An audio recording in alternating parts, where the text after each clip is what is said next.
So, after decades of practicing safer sex and actually being an activist and having participated with organizations like D.A.P and some of their famous protests, such as the FDA outside of Washington, D.C., I had a rare slip in my safer sex behavior in August of 2007 while living outside the country and working as a foreign correspondent. And it was a human experience where in a moment of passion I made a different decision, and as the result I became HIV positive.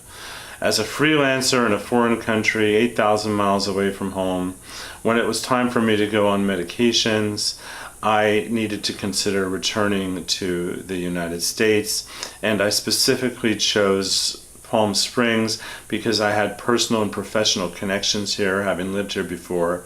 And I also knew that I needed to become a client of Desert AIDS Project. I had reported about Desert AIDS Project many times in my role as a journalist. I had personal relationships with people in the agency, and I began to reach out to them long distance to navigate the steps that I would need to take. So in the summer of 2011, and another reason that I chose Palm Springs as my destination was because I at least had a friend who had a sofa I could sleep on, because I would be returning to the United States with very little money, no health care, and no place to live. I was very housing insecure. I was on the edge of homelessness.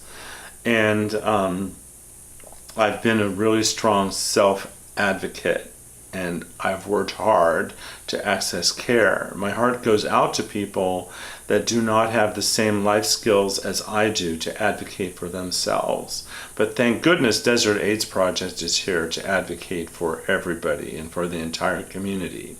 So upon returning to the United States, it took me a few months to establish my official status as a client of Desert AIDS Project.